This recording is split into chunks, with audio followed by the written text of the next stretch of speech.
जम्मू कश्मीर में कांग्रेस और national conference गठबंधन पर गृह मंत्री अमित शाह के बाद अब यूपी के सीएम योगी आदित्यनाथ ने कांग्रेस पर निशाना साधा है।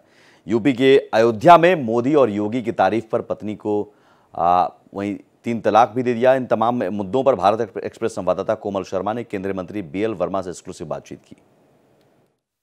केंद्रीय राज्य मंत्री बीएल वर्मा जी इस वक्त हमारे साथ है। सर, सबसे पहले तो जम्मू कश्मीर को लेकर के जिस तरीके से कांग्रेस और नेशनल कॉन्फ्रेंस के बीच गठबंधन है, उसको लेकर के पहले गृह मंत्री अमित शाह ने जो है कांग्रेस से 10 सवाल पूछे थे। क्या नेशनल कॉन्फ्रेंस के जो एजेंडे हैं या जो अलग झंडे की बात करती है या पाकिस्तान से बात करने की बात करती है, इस तरीके के सवालों पर जवाब पूछे थे।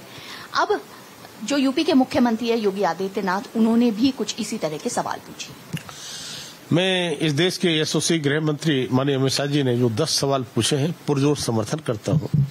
और जहां तक गठबंधन का सवाल है, कांग्रेस और नेशनल कॉन्फ्रेंस का, कांग्रेस, तो मैं कह सकता हूं कि इनका बेमेल गठबंधन है।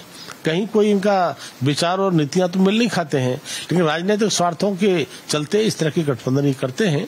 तो कांग्रेस को जवाब देना चाहिए, क्या उनका एजेंडा मानने को ये तैयार है? और तैयार है तो बोलना चाहिए।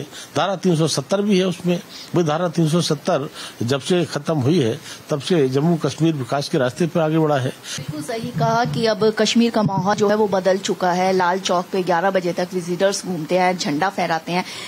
लेकिन वहीं अब जिस तरीके से और भारी मतदान भी हुआ अब की बार लोकसभा में, लेकिन लोकसभा के चुनाव परिणामों के बावजूद भी क्या ये राजनीतिक पार्टियां जो अभी है, पीडीपी की बात, नेशनल कॉन्फ्रेंस और कांग्रेस, क्या उनको क्या उम्मीद नजर आ रही है? नहीं, तो पीडीपी की शर्तों को मानने को तैयार कांग्रेस है तो बोलना चाहिए।